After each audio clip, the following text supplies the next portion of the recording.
الہی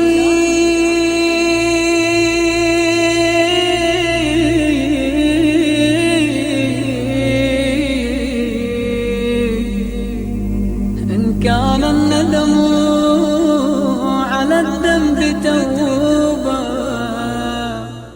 السلام علیکم ورحمۃ اللہ وبرکاتہ. اعوذ باللہ من الشیطان الرجیم. بسم اللہ الرحمن الرحیم. الحمد للہ الذی لا يبلغ مدحته القائلون ولا يحصي نعماءه العادون ولا يؤدي حقه المجتهدون الذي لا يدركه بعد الهمم ولا يناله غوص الفتن الذي ليس لصفته حد محدود ولا نعت موجود ولا وقت معدود فطر الخلائق بقدرته ونشر الرياح برحمته وودد بالصخور ميدان أرضه ثم الصلاة والسلام على سيد الأنبياء والمرسلين خاتم النبيين حبيب إله العالمين سيدنا ومولانا بالقاسم محمد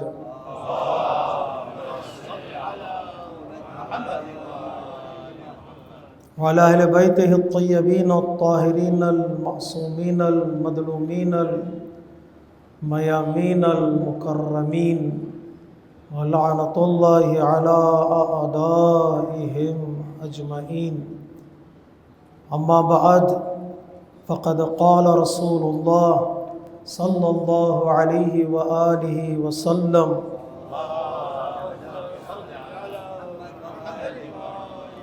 اذا مات ابن آدم انقطع عمله الا من ثلاث: صدقة جاریہ او علم ينتفع به او ولد صالح يدعو له. نماز گزارن عزیز، خطبہ اول کی ابتدا میں اپنے نفس کے ساتھ ساتھ آپ تمامی حضرات کو تقوی الہی کی دعوت دیتا ہوں. موت کے بعد کی زندگی کی تیاری اور پریپریشن ہم سب کی ایک رسپانسبلٹی ہے. کون سے کام ایسے ہیں جو ہمارے مرنے کے بعد ہمارے کام آتے ہیں، اور کون سے ایسے کام ہیں جو اس دنیا سے جا چکے ہیں، ان کو ہم اس دنیا سے بھیج سکتے ہیں اور بھیجنا بھی چاہیے. اگر ہم روایتوں کا مطالعہ کریں تو روایتوں میں دونوں چیزوں کا بیان ہے، یعنی کون سے ایسے کام ہیں جو قبر میں ہم لے جا سکتے ہیں، اور لے جانا ہے جو ہمارے نجات کا ضامن ہے. انشور کرے گا آدمی اپنے آپ کو ان اعمال کے ذریعے سے اور ان ایکشنز کے ذریعے سے. حدیث میں ہے کہ ابو بصیر امام صادق علیہ السلام سے نقل کرتے ہیں کہ آپ نے فرمایا، جب مومن کا بدن، مومن کا جنازہ قبر میں رکھا جاتا ہے تو 6 نورانی چہرے اس کے قبر میں ظاہر ہوں گے اگر مومن ہے، اور ہر ایک چہرہ، ہر ایک نور اس کے ایک طرف کھڑا ہو جائے گا. کچھ نور، ایک نور دائیں جانب، دوسرا نور بائیں جانب، رائٹ سائڈ، لیفٹ سائڈ، کچھ آگے نور ہوگا، کچھ پیچھے ہوگا، کچھ نیچے ہوگا، کچھ اوپر. یہ 6 نور انسان کے قبر میں ظاہر ہوں گے. اس قبر کے ہنگام میں جو تنہائی کا عالم ہے، وحشت کا عالم ہے، اکیلے پن کا احساس ہوتا ہے. مومنین کو سے کہا جاتا ہے کہ وہ اس کے لیے صدقہ دے تاکہ قبر میں اسے پریشانی نہ ہو، اس کے لیے نماز وحشت ادا کریں تاکہ وہ وحشت سے، وہ ڈر سے، خوف سے باہر آ جائے. ایسے عالم میں جب قبر میں نور نظر آتا ہے تو انسان کو ایک اطمینان سا ہوتا ہے کہ یہ نور کون سا ہے، اس اندھیرے میں یہ کون سا لائٹ ہے جسے اللہ تبارک و تعالیٰ نے بھیجا ہے. وہ شخص ہر ایک نور سے سوال کرے گا کہ بتاؤ تم کون ہو، تم کیا کرنا چاہتے ہو۔ پہلا نور جو انسان کو جواب دے گا یہ کہ میں نماز ہوں۔ جو زندگی بھر تو نے سجدہ کیا، نمازیں ادا کی، وہ نماز کا اصل جو ریئل فیس آف دا نماز لائٹ ہے۔ جیسے آج ہمارے یہاں پر نماز کی شکل دیکھی جاتی ہے، ہم کہتے ہیں اٹھنا بیٹھنا، یہ اٹھنا بیٹھنا یہ اپیرنٹ فیس آف دا نماز ہے، the real face of the عبادت از لائٹ، وہ نور ہے۔ وہ پہلا نور کہے گا میں نماز ہوں، تو نے مجھے بچایا اور آج میں تجھے بچانے کے لیے آیا ہوں۔ اس لیے کہا جاتا ہے نا نماز کو ادا کرتے چلے جاؤ، نماز بھی ایسے وقت تمہارے کام آئے گی جب تمہیں مدد کی ضرورت ہوگی۔ دوسرا نور کہے گا میں زکوٰۃ راہ خدا میں خرچ کرنے والے، اپنے مال کو شیئر کرنے والے، غریبوں، مسکینوں، یتیموں، بیواؤں کی مدد کرنے والے، جب تو نے اپنا تھوڑا سا پیسہ ان کے لیے خرچ کیا اور وہ پیسہ نور بن کر انسان کی قبر میں ظاہر ہوگا۔ تیسرا نور کہے گا کہ میں روزہ گرمیوں کے دنوں میں، شدت کی گرمی میں، بھوک اور پیاس کو سہتے ہوئے جو تو نے روزہ رکھا، قبر میں پروردگار عالم اس روزے کو لائٹ میں کنورٹ کرے گا اور مومن کی مدد کے لیے وہ روزہ بھی آئے گا۔ اور چوتھا نور ہے حج اور عمرے کا نور ہے۔ جو لوگ خانہ کعبہ کی زیارت کے لیے جاتے ہیں، جو لوگ مکہ مکرمہ کے طواف کے لیے جاتے ہیں، ظاہری اس کی شکل طواف ہے، چکر لگانا ہے، لیکن حقیقی جو اس کی فیس ہے وہ لائٹ ہے۔ وہ طواف، وہ اعمال کنورٹ ہوں گے لائٹ میں، اور وہاں کام آئے گا یہ نور جہاں پر چاروں طرف اندھیرا ہوگا۔ پانچواں نور سے خطاب کر کے مومن پوچھے گا تو کون ہے، یہ نور کون سا ہے؟ وہ نور کہے گا میں تمہاری نیکی ہوں۔ عبادتوں کے علاوہ نماز، زکوٰۃ، حج، روزہ جو پلرز ہیں دین مبین اسلام کے، اس کے علاوہ جو عام نیکیاں بندہ کرتا ہے وہ ساری نیکیاں سمٹ کر ایک نور میں بدل جاتی ہیں اور وہ نور قبر میں ظاہر ہوتا ہے۔ اس کے علاوہ بھی کئی نیکیاں ہیں، اچھا سوچنا، کسی کے لیے سلام کرنا، کسی کا خیال کرنا، کسی کے لیے جگہ دینا، کسی کے لیے جگہ کے لیے اٹھ جانا، وہ نیکیوں کا اتنا بڑا سمندر ہے کہ انسان انجام دیتا چلا جائے اسے شاید خود بھول جائے گا، لیکن اللہ تبارک و تعالیٰ ان نیکیوں کو جمع کر کے لائٹ میں بدل دیتا ہے۔ قرآن مجید میں کئی آیتوں میں اللہ تبارک و تعالیٰ نے کہا ہے کہ ہم تمہاری نیکیوں کو گنتے ہیں، احصى اللہ، اللہ تبارک و تعالیٰ نے کبھی نیکیاں فرشتے گنتے ہیں، کرام کاتبین، جیسے دعائے کمیل میں مولا کائنات نے اشارہ کیا پروردگار میں ان سے بھاگ نہیں سکتا، یہ کرامن کاتبین نیکیوں کو بھی لکھتے ہیں، خطاؤں کو بھی لکھتے ہیں، ان کا کام ہی لکھنا ہے۔ کرامن کاتبین جو رائٹرز ہیں، جو جمع کرتے ہیں نیکیوں کو، قرآن میں اللہ کہتا ہے نہیں میں خود تمہاری نیکیوں کو کاؤنٹ کرتا ہوں، احصیٰ اللہ، میں کاؤنٹ کرتا ہوں اور وہ نیکیاں بھی تمہارے اعمال نامے میں لکھ دیتا ہوں جن نیکیوں کو تم نے انجام دے کر تم بھول گئے ہو۔ کبھی کہا ہوتا ہے نیکیاں کتنے انسان انجام دیتا ہے، نیکیاں ہر ایک نیکی کا ریکارڈ انسان نہیں کرتا، اللہ کہتا ہے میں کاؤنٹ کرتا ہوں، گھبراؤ نہیں، اور اللہ لطیف خبیر ہے، لطیف میں ایکوریٹ ہے، وہ کسی نیکی کو ضائع ہونے نہیں دے گا، نہ تنہا ضائع ہونے نہیں دے گا، وہ تمہارے سامنے آنکھوں کے سامنے قیامت کے دن رکھے گا اس نیکی کو اور انسان ریکگنائز کرے گا۔ وہ پانچواں نور ہے جس کی طرف قبر میں وہ لائٹ بن کر ظاہر ہوگا۔ اور چھٹا نور جو سارے نور سے پر نور ہوگا، برائٹر دین آل دی لائٹس، وہ نور سے پوچھے گا بندہ تو کون ہے؟ وہ نور کہے گا میں ولایت محمد و آل محمد علیہ الصلاۃ والسلام۔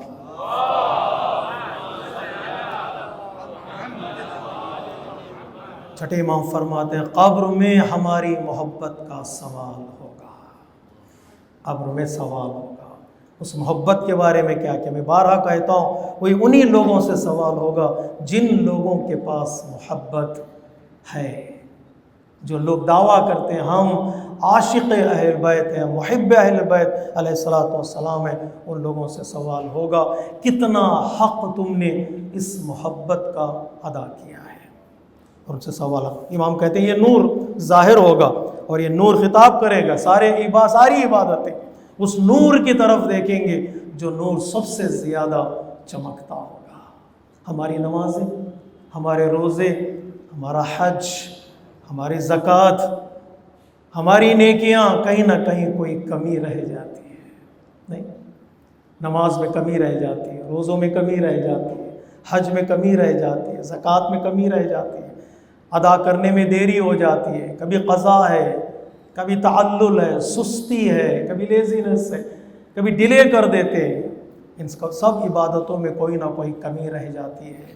جو اہل بیت کی محبت کا نور ہے وہ ان عبادتوں سے رخ کر کے کہے گا، نماز سے، روزے سے، حج سے، زکوٰۃ کی طرف رخ کر کے کہ گھبراؤ نہیں، اگر تم میں کوئی کمی رہ گئی ہے تو یہ محبت اہل بیت کا نور انہیں تکمیل کرے گا، انہیں کمپلیٹ کرے گا، مددگار ثابت ہوتا ہے یہ نور، اور ہیلپ کرے گا عبادتوں کی بھی۔ اور وہ مومن جو قبر میں لیٹا ہوا ہے، وہ مرنے کے بعد عبادتیں کام آتی ہیں، مرنے کے بعد محبت کام آتی ہے، مرنے کے بعد وہ ولایت کام آتی ہے۔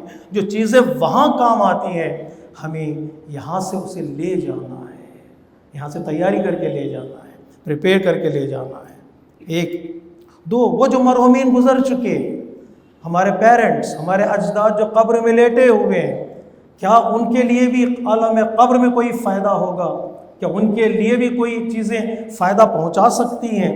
دو طرح سے گفتگو ہے ہماری روایتوں میں۔ ایک، وہ لوگ مرنے سے پہلے زندگی میں انہوں نے کچھ نیک کام ایسے کیے ہیں جو دوسروں کو فائدہ پہنچاتی ہیں وہ نیک کام، تو قبر میں ان کے ثواب میں اضافہ ہوتا جائے گا، پر فائل ان کا کھلا رہے گا۔ their account will be open in the grave۔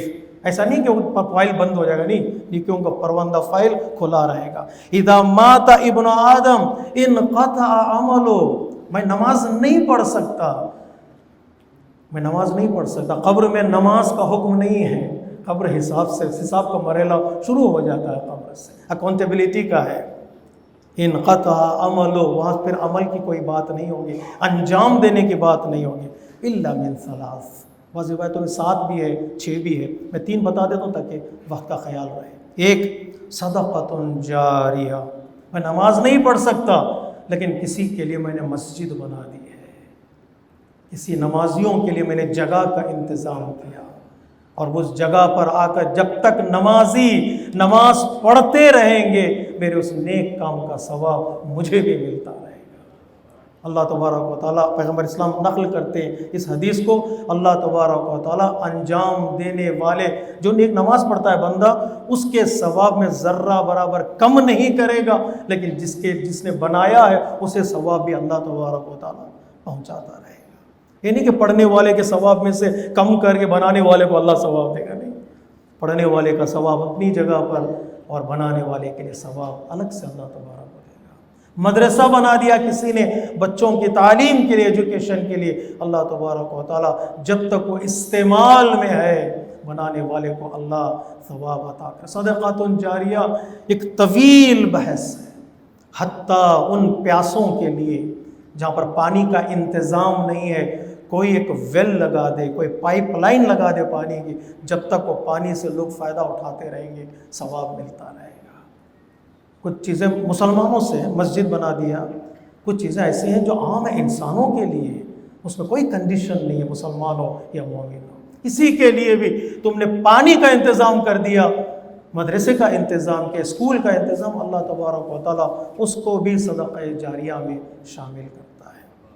2، وعلم ينتفع به، ایسا علم جسے دوسرے لوگ فائدہ پہنچاتے ہوں، کوئی کتاب لکھ دی ہے، کوئی قرآن چھپوایا ہے، الحمدللہ ہمارے کمیونٹی میں قرآن ڈسٹریبیوٹ کرتے ہیں لوگ، ان لوگوں کے درمیان جن کے پاس وہ کتاب موجود نہیں ہے، وہ جب تک پڑھتے رہیں گے اس ڈسٹریبیوٹر کو ثواب ملتا رہے گا، اس بانٹنے والے کو ثواب ملتا رہے گا۔ کوئی تقریر چھپ چکی ہے، ریکارڈ ہو چکی ہے، جب تک لوگ سنتے رہیں گے، اگر اللہ کے لیے ہے تو اللہ تبارک و تعالیٰ اس کے لیے بھی ثواب دے گا، سننے والے کے لیے ثواب اور پڑھنے والے کے لیے ثواب ہے۔ اور علم ينتفع بها او ولد صالح يدعو له، اور ایسا نیک فرزند جو نماز میں کھڑے ہو کر ماں باپ کے لیے دعا کرتا ہے، جب تک وہ نیکیاں کرتا چلا جائے گا پروردگار عالم ماں باپ کو قبر میں ثواب عطا کرتا چلا جائے گا۔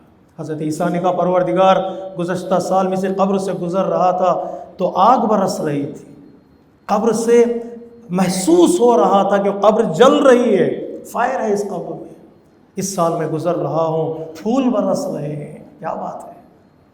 اللہ تبارک و تعالیٰ کی آواز آئی ہے میرے نبی، اس کا ایک فرزند تھا چھوٹا بچہ، آج وہ مدرسہ گیا ہے، اور ایک استاد کے سامنے اس نے دو زانوں تہہ کر کے کہا بسم اللہ الرحمن الرحیم۔ اس کے اس تلاوت کے نتیجے میں ہم نے ماں باپ کے قبر سے عذاب کو اٹھا لیا ہے۔ ولد صالح، ہم کیوں انفسائز کرتے ہیں مدرسے کو امپورٹنس دیں، مکتب کو امپورٹنس دیں، قرآن کو امپورٹنس دیں۔ بچہ جتنا دین کی طرف آتا چلا جائے گا ماں باپ قبر میں فائدہ اٹھاتے چلے جائیں گے۔ یدعو لہو، بچہ دعا کرے گا تو بچے کی دعا اللہ تبارک و تعالیٰ قبول کرے گا۔ چھوٹا بچہ جب مدرسے میں پڑھتا ہے نا رب ارحمہما کما ربیانی صغیرا، چاہے مانا جانے یا نہ جانے، اس کے لبوں سے جب یہ جملہ نکلتا ہے اللہ تبارک و تعالیٰ فرشتوں اس کے ماں باپ کو معاف کر دو، اس لیے کہ اس بچے نے دل سے اس دو جملہ کہا ہے رب ارحمہما کما ربیانی صغیرا۔ ہر شب جمعہ بعض روایتوں میں ہے یہ کام آئیں گے، اور مرنے کے بعد فرزندوں کی، بیٹیوں کی، رشتہ داروں کی ذمہ داری ہے، ان کو اگنور نہیں کر سکتے جی۔ یعنی کہ مر گئے ہو گیا تمام، قصہ تمام ہو گیا، نہیں، قصہ تمام نہیں ہوتا، یہ قصہ شروع ہوتا ہے، تمام نہیں ہوتا جی۔ قبر ہر شب جمعہ مرحومین انتظار کرتے ہیں کہ کوئی ان کا رشتہ دار کچھ نہ کچھ انہیں بھیجے، جو اسپریچول فوڈ ہے جی، جو اسپریچول فوڈ ان کے لیے، قبر کی زندگی ان کے لیے سکون سے گزرے، انتظار کرتے ہیں اپنے گھر والوں سے۔ منہم یدور کل جمعہ، کسی نے پوچھا کب آتے ہیں وہ؟ ہر شب جمعہ آتے ہیں، ہر روز جمعہ آتے ہیں۔ ومنہم من یدور علی قدر عملہ، ان کا عمل جتنے نیک ہوں گے اتنی بار اپنے گھروں کی طرف آئیں گے۔ پرمیشن بھی فضیلت کے اعتبار سے دی جائے گی، پرمیشن بھی ان کی نیکیوں کے اعتبار سے دی جائے گی، آئیں گے اور پکار کر کہیں گے ینادی کل واحد منہم بصوت حزین باکین، بلند آواز سے پکار کر وہ مرحومین کہیں گے اپنے رشتہ داروں سے یا اہلی، اے میری زوجہ، اے میری ماں، اے میری بہن، یا ولدی، اے میرے بیٹے، یا ابی، اے میرے بابا، یا امی، اے میری ماں، واقربائی، اے میرے رشتہ دار، اعطفوا علینا یرحمک اللہ، ہم پر رحم کرو اللہ تم پر رحم کرے گا۔ جب اکاؤنٹ کھلا ہوا ہے پیسے ڈالو بھیا، وہ انتظار کر رہے، فائل اوپن ہے تو لکھو نیکیاں ان کے لیے، جتنا نیکیاں انجام دیتے جاؤ گے ان کے لیے وہ نیکیاں ان تک پہنچتی چلی جائیں گی۔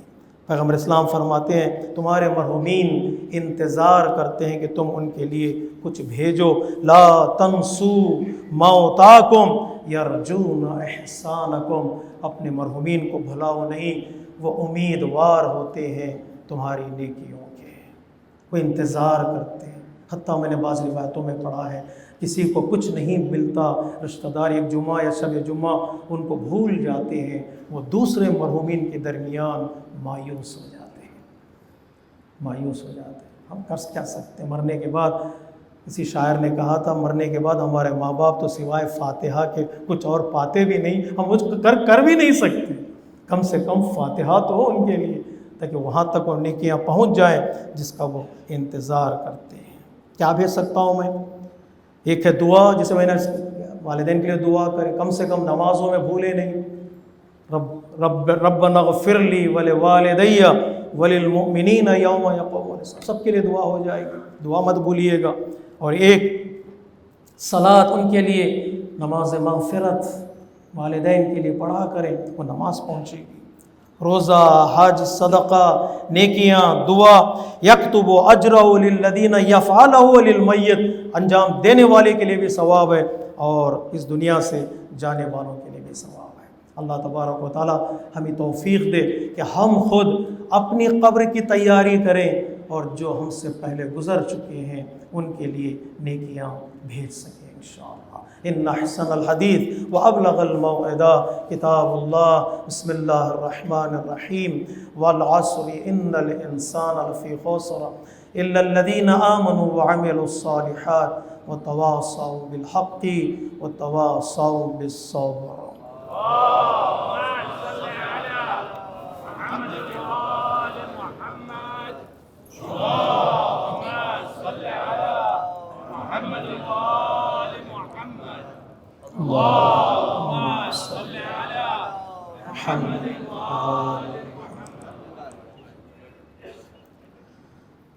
بسم اللہ الرحمن الرحیم.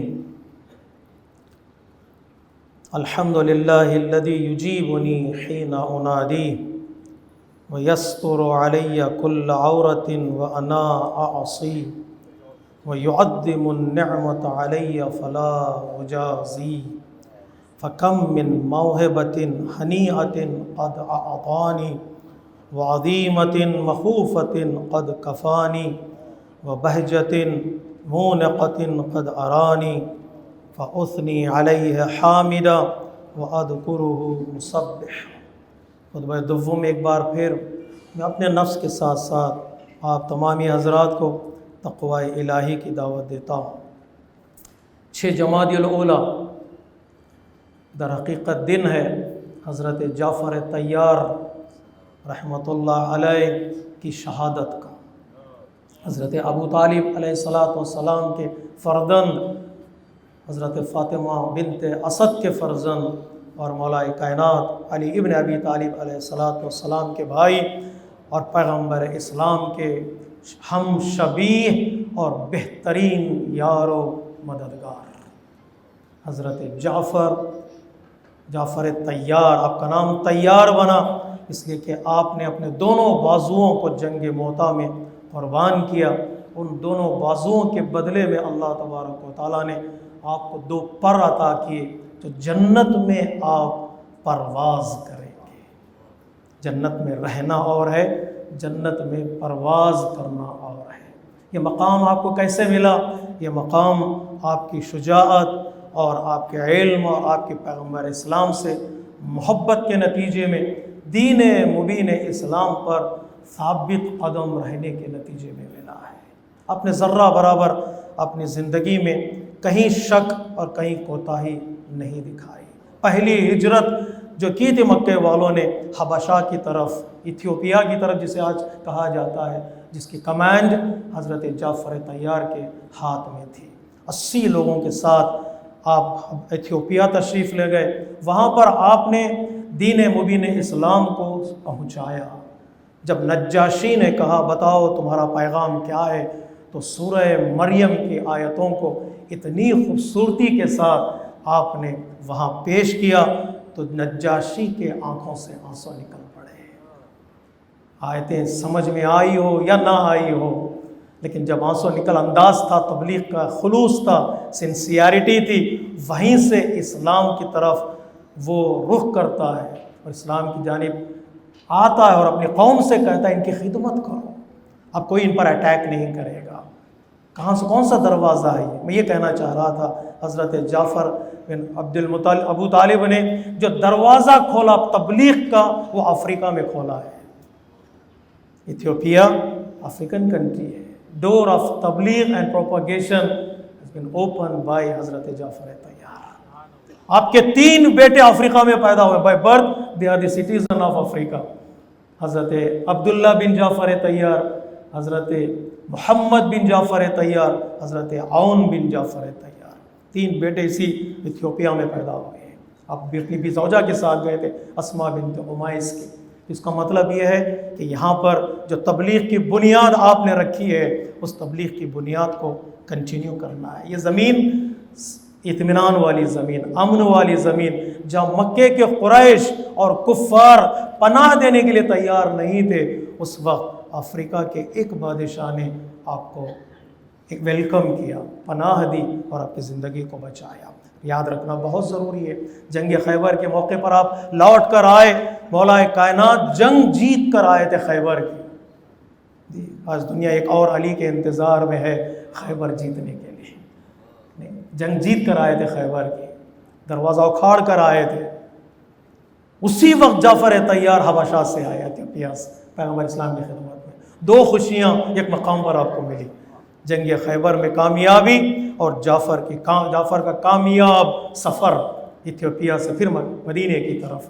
آپ خوشیاں جب دو مل جاتی ہیں نا سنبھالے نہیں سنبھلتے. پیغمبر اسلام فرماتے ہیں آج میں کس بات پر خوش ہو جاؤں, یا خیبر کی فتح پر یا جعفر کی آمد پر.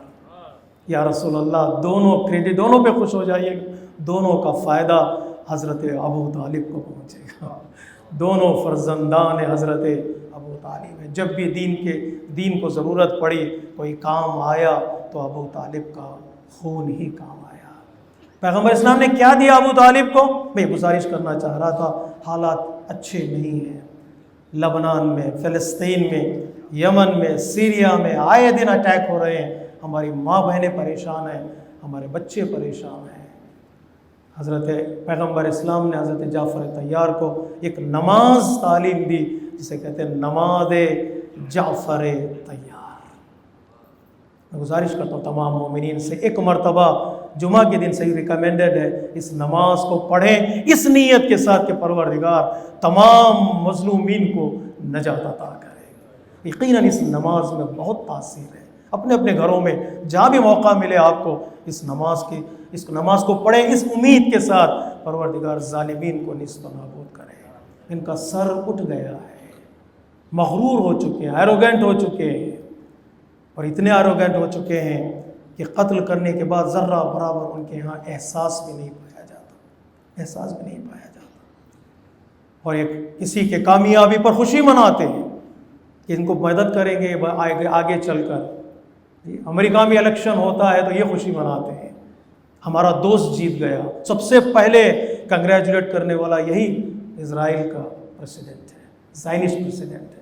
کیوں کہ کنگریچولیٹ کیا جا رہا ہے. بعض لوگ کہتے ہیں بھائی پولیٹیکل گفتگو نہیں ہونی چاہیے, ان ڈیپتھ نہیں جانا چاہیے. میں ایک جملہ کہہ دیتا ہوں, اس کے بعد آپ غور کرتے چلے جائیے. غزہ کے بچوں نے ایک کو ہرایا اور اسرائیل کی محبت نے ایک کو جتایا ہے. اب غور کیجئے گا, اینالائز کیجئے گا. غزہ کے بچوں نے پکارنے ایک کو ہرایا کہ تم نے جو کیا صحیح نہیں کیا, تمہیں ہارنا ہے. اور جو جیتا بھی ہے وہ بچوں کی محبت میں نہیں, ظالم کی محبت میں جیتا. شروع ہوا تو وہیں سے سفر, اور یہ سلسلہ رکے گا نہیں. اس لیے بڑے بڑے ہمارے لیڈرز نے کہا ہے ہمارے لیے کوئی فرق نہ تو ہمارا ارادہ بدلنے والا ہے اور نہ ان کی پالیسی بدلنے والی ہے. پالیسی نہیں بدلے گی, وہ ان کا ارادہ وہی ہے, پالیسی وہی ہے جو تھی اور وہی کنٹینیو ہوگی. ہماری ذمہ داری کیا ہے؟ ہماری ذمہ داری دعا کریں, ان کی مدد کریں. حضرت جعفر طیار کا ایک لقب ہے ابو المساکین. ابو المساکین کا مطلب ہے مسکینوں کی مدد کرنے والا, کنٹینیوس مدد کرنے والا, کبھی مال کے ذریعے سے کبھی جان کے ذریعے سے مدد کرنے والا.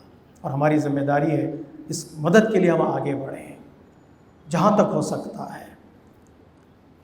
اور اسی مناسبت کئی پروگرامز ہماری کمیونٹی میں ہو رہے ہیں, لوگ فنڈ رائزنگ کر رہے ہیں, آپ مدد کریں, آگے بڑھیں. ایرانین کلچرل سینٹر میں بھی ایک پروگرام ہے سنڈے کے دن, جائیے اسی عنوان سے کہ ہم فلسطین اور لبنان کے بچوں کی سپورٹ کریں, آواز ملائیں اور سولیڈیرٹی کے ساتھ ان کی اعلان کریں اور ان کی مدد کرنے کی کوشش کریں جتنا ہو سکتا ہے. Sunday 10 November from 11 AM to 7 PM جائیے گا, اپنے فیملیز کو لے جائیے, اپنے بچوں کو لے جائیے, مدد کریں اپنے بچوں کے ذریعے ہاتھوں سے, تاکہ کہیں نہ کہیں ہماری مدد ان تک پہنچ جائے جو لوگ آج پریشان حال ہیں. یہ ہم سب کی ذمہ داری ہے. اور آپ کو معلوم ہے زیادہ تر جو اٹیک کیے جا رہے ہیں, دوسرا اناؤنسمنٹ ہے میرے پاس, زیادہ تر جو اٹیک کیے جا رہے ہیں نا وہ ہے ہاسپٹلس پہ اٹیک کیا جاتا ہے. کیوں ہاسپٹلس پہ اٹیک کیا جاتا ہے؟ میں سوچ رہا تھا کیوں یہ لوگ ہاسپٹل پہ اٹیک کر رہے ہیں. ان کا جو کہنا ہے وہ غلط ہے. وہاں پر پتہ نہیں کوئی ویپنس انہوں نے چھپایا ہو, کوئی وہاں پر انہوں نے ایک بنکر بنایا ہو. نہیں, یہ سارے ادعا غلط ہیں. جرنلسٹ نے غلط ثابت کیا تو جرنلسٹ کو مار دیا گیا. کیوں اٹیک کیا جاتا ہاسپٹلس پر؟ ان کو معلوم ہے زخمی شیر سے بھی انہیں ڈر لگتا ہے. وہاں پر جو سویا ہوا نا زخمی وونڈڈ ٹائگر, انہیں ڈر لگتا ہے کہ ان کا علاج نہ ہو گیا ہے, وہ پھر قیام نہ کریں. اس کے لیے ہاسپٹلس پہ اٹیک کیا جاتا. ہاسپٹلس در حقیقت ہیلتھ کے لیے, کسی بھی کمیونٹی کے لیے اہم ہوتے ہیں، ضروری ہوتے ہیں۔ یہ نہیں کہ بیمار ہو جائے تو جائیں، ایک ایشورنس ہے، رات کے اندھیرے میں مجھے کوئی تکلیف ہو تو مجھے اتنا اطمینان ہو کہ ایسا کوئی ہاسپٹل ہے جہاں میں جاؤں تو میرا علاج ہو سکتا ہے۔ ایک ایشورنس ہے، ایک ضمانت ہے، اس کے لیے بھی کوشش کی جائے گی انشاءاللہ۔ جو کمیونٹی کی طرف سے سروے فارم ہے، سروے کا ایک امیج جو ڈالا گیا ہے، اناؤنسمنٹ ہے، تمام لوگ سروے میں شریک ہوں انشاءاللہ۔ ہماری کمیونٹی کی طرف سے بھی ایک ایسا ہاسپٹل ہو جو ہم سر اٹھا کر کہہ سکیں یہ ہمارا ہاسپٹل ہے، یہ ہمارا ہاسپٹل ہے۔ اس کے ذریعے سے آج کی دنیا میں ہاسپٹل، اگر آپ نے کہیں بڑے میڈیکل ہاسپٹلس کا سفر کیا ہو، خدا نخواستہ انڈیا میں یا کہیں دوسری جگہوں پر، آج ہاسپٹل صرف علاج کے لیے نہیں ہے، آج ہاسپٹلس سینٹر آف پروپیگیشن ہے، دین کے لیے، ریلیجن کے لیے، مذہب کے لیے۔ سب سے پہلے بیمار کو لے جایا جاتا ہے، میں کئی ہاسپٹلوں کا دورہ میں نے کیا ہے، سب سے پہلے صبح بیمار کو لے جایا جاتا ہے، اس مورتی کے سامنے کھڑا کر دیا جاتا ہے جہاں حضرت عیسیٰ کی تصویر لگی ہوئی ہے، اور پیشنٹ سے کہا جاتا ہے دعا کرو آپ کو یہ شفا دیں گے۔ بیمار بھی ہے، بیمار ہے، اس موقع پر وہ دعا کے لیے ہاتھ اٹھا بھی دے گا، چاہے مسلمان ہو یا مسلمان نہ ہو۔ آج مرکز بنا ہوا ہے، سینٹر بنا ہوا ہے، وہ ایک ہاسپٹل اپنے مذہب کو پروپیگیٹ کرنے کے لیے۔ ہم سب لوگوں کی ذمہ داری ہے، دامیں درہمیں سخنیں مدد کریں تاکہ ہمارا کام، جو پلان بنایا ہے جماعت والوں نے، اس پلان کو آگے بڑھا سکیں، اور انشاءاللہ اللہ تبارک و تعالیٰ سب کو اس دنیا میں اور آخرت میں کامیابی عطا فرمائے۔ وصلی علی سید الانبیاء والمرسلین خاتم النبیین سیدنا و مولانا ابی القاسم محمد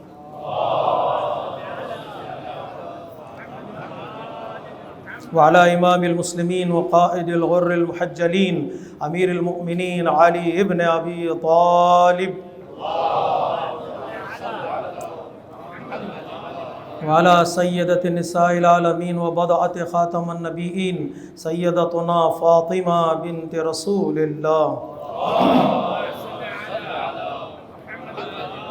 وعلى الحسن المجتبى والحسین الشہید بکربلا سیدائی شباب اہل الجنہ والائمة المسلمین وقادة المؤمنین علی ابن الحسین ومحمد ابن علی وجعفر ابن محمد وموسى ابن جعفر وعلي ابن موسى ومحمد ابن علي وعلي ابن محمد والحسن ابن علي عليهم الصلاة والسلام اللهم صل على مولانا صاحب الزمان